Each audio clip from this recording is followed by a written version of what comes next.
Në krye të 6 ditëve, ushtria iraniane është thuajse paralizuar. Shtetet e Bashkuara kanë ndërmarrë një operacion ushtarak të pahasur më parë në histori. Shtetet e Bashkuara dhe Izraeli kanë hedhur mira raketa të goditjeve precize në depot e armëve të Iranit, por edhe në rezervat e tyre të karburanteve. Burime të sigurta deklarojnë se aeroplanët luftarak B-2 bombarduan raketa hedhësit iranian dhe shkatëruan gjithashtu selin fortes të udhëheqësve të gardës së revolucionit islamik. I dëshpëruar për të fshehur rënimin ushtarak, regjimi propagandoi mashtrimin për ulës, se gjoja shkatëroi aeroplan mbajtësin amerikan, ndërkohë që raketat iraniane as nuk ju afruan dot. Ky lloj bombardimi që thyen çdo rekord, provon se ushtria e Republikës Islamike në thelb po zhduket nga harta. Çmontimi total i makinerisë ushtarake të Iranit po ndodh para syve tanë dhe historia jon fillon me detaje rënqethëse për misionin e bombarduesit B-2.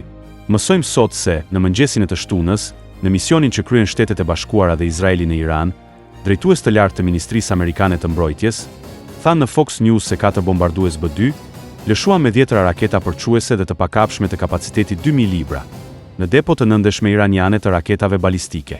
Bombarduesit u ngritën nga baza në Missouri, duke realizuar një udhëtim prej 18 orësh, teksa bombarduesit mbushën depozita gjithashtu gjatë itinerarit dhe pas përmbyshjes së misionit bombarduesit u kthyen në Shtetet e Bashkuara. Këta bombardues hodhën raketa 2000 libra, të afta për të penetruar në infrastruktura të nëndeshme. Kësaj here bombarduesit ishin ngarkuar me raketa më të lehta në peshë, por të shumta në numër. Sapo bombarduesit B-2 kaluan Atlantikun, administrata e Pentagonit bëri publik faktin. Shikoni se çfarë postuan. Administrata e Mbrojtjes publikoi dhe një raport të 24 orëve të para. Pra, dim se sulmi filloi në orën 4 në mëngjes, me orën iraniane, më 28 shkurt. Dhe brenda 24 orëve të para, Shtetet e Bashkuara shkatëruan më shumë se 1000 objektiva. Dhe mjetet që u përforën në këto bombardime ishin bombarduesit B-2, dron, Patriot, F-18, F-16, F-22, F-35. Mund edhe t'i lexoni të gjitha në ekran. Momenti kritik është ky, që Shtetet e Bashkuara kanë objektiva infrastrukturë specifike ushtarake në Iran.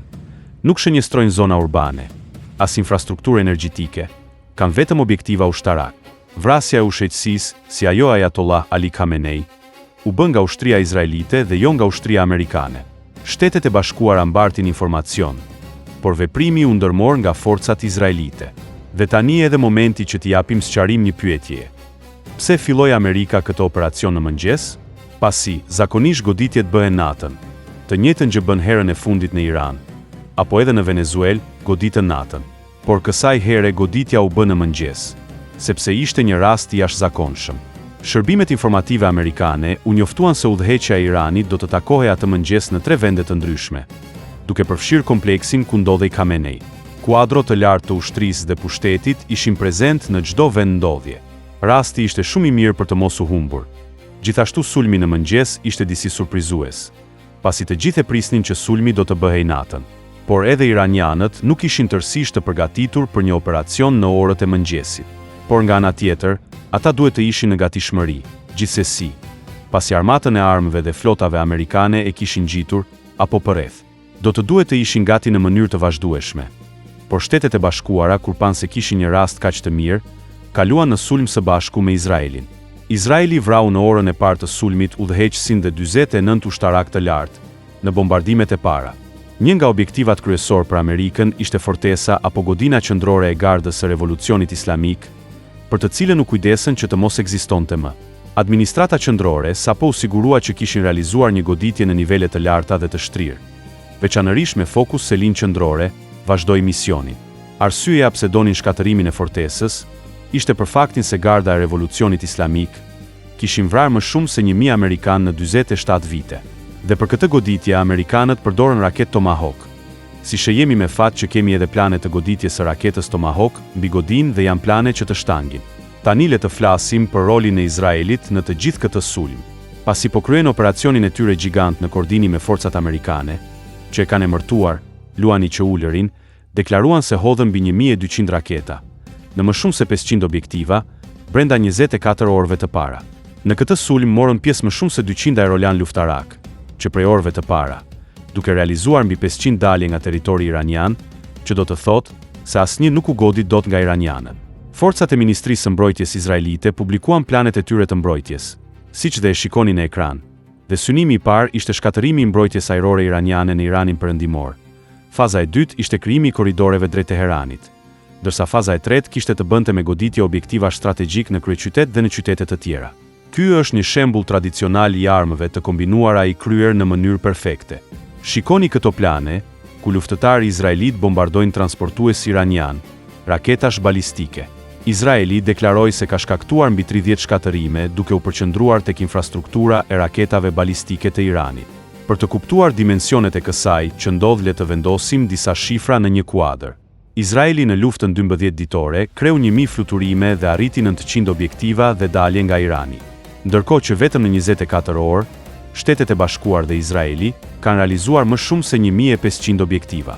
Shifra që me sa duke do të shkruajnë rekordin e intensitetit goditës në historinë e njerëzimit. Por jemi të sigurt se Amerika dhe Izraeli, brenda 24 orëve, kanë realizuar më shumë se 2000 objekte të goditura. Dhe tani shtrohet pyetja: si është përgjigjur Irani? U përpoqën të kundërpërgjigjen iranianët dhe dështuan tërësisht. Teherani lajmëroi që ditën e parë se kishte goditur aeroplan mbajtësin Abraham Lincoln me 4 raketa balistike. Vetëm kaq than ditën e parë, dhe formulimi ishte i qëllishëm dhe pa shpjegime, pasi ishte mashtrim. Botet iraniane të internetit e përhapën nga do lajmin e rem se aeroplan mbajtësi amerikane ishte zhytur. Prandaj duhet të bllokojmë llogaritë iraniane bot, sapo i hasim në rrjete. Por ja që edhe llogaritë bot kishin bërë gabim. Departamenti i Mbrojtjes amerikane përgënjeshtroi lajmin dhe deklaron edhe sot se raketat balistike as nuk u afruan dot dhe se operacioni vazhdon mes aeroplan mbajtëses. Kjo është gjendja e Iranit sot. Nuk godet dot objektiva ushtarak amerikan, pasi mbrojtja amerikane është potente. Por nuk mund të themi se nuk kishin edhe disa suksese. Por Irani po shpenzon shumë për të sulmuar vendet e tjera të gjirit dhe bazat e huaja ushtarake në to, por kryesisht po godet zona urbane dhe civil, duke ditur se kështu realisht gjum dëmi dhe mbjell panik. Iranianët nuk janë në gjendje të përballen me ushtrinë amerikane. Ndaj dhe ndëshkojnë të tjerët me zgoditjesh pa qëllim strategjik, duke menduar se këto vende do të ushtrojnë presion ndaj Shteteve të Bashkuara për të ndaluar sulmin. Deri më sot, plani iranian nuk solli rezultat për ta. Jo vetëm kaq, por do u kthehet bumerang. Arabia Saudite dhe Mbretëria e Bashkuar i bashkohen luftës kundër Iranit. Në 6 ditët e para, kjo është lufta më me intensitet që ka njohur ndonjëherë bota. Siç thot edhe presidenti Trump. Më pas ai shton se vrasja e Khamenei është një shpagim për qindra mijëra jetë që janë marrë nga udhëheqja e tij, brenda Iranit dhe jashtë tij. Sulmi do të vazhdojë me të njëjtin intensitet derisa të arrihen të gjitha objektivat e vendosur. Amerika do t'i hap plagë të thella të gjithë atyre që i kanë shpallur luftë civilizimit. Amerika dhe Izraeli janë sot më të vendosur se kur dhe nuk kanë qenë asnjëherë kështu. Amerika sot është krejt ndryshe nga ajo dje. Përpara presidencës sime, deklaroi Trump dhe vazhdoi, një regjim i tillë armiq të civilizimit dhe njerëzimit, nuk mund të kenë armë bërthamore, sepse nëse do i kishin do i përdornin kundër Amerikës, Europës dhe çdo vendi të përparuar në kuadër të një xhihadi apo lufte të shenjtë. Nuk ka ekzistuar kurrë një ushtri si kjo amerikane në historinë e njerëzimit. Dhe nuk kemi askënd që të jetë afër standardeve të ushtrisë son dhe po e përdorim për qëllim të mirë, kundër një regjimi dhe rreziku për botën mbar. Kjo është detyra dhe pesha e një populli të lirë, si ai amerikan, për t'u lënë brezave një vend dhe botë të sigurt, ku nuk do të ndihen të kërcënuar. Do të përballemi sot me të tillë terroristë, që të mos jetë më e nevojshme që brezat që vinë të përballen me regjime të cilat kërcënojnë jetën dhe të përditshmen.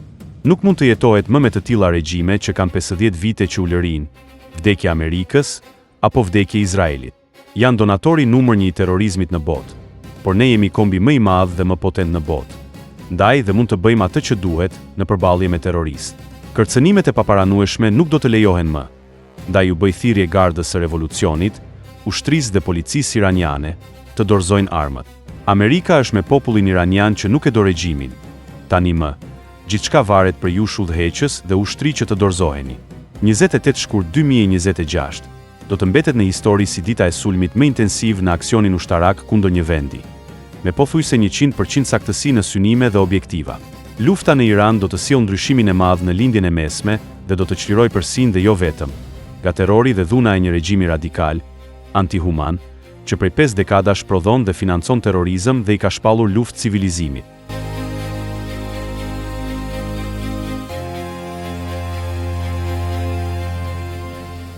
Mast Channel. Please subscribe.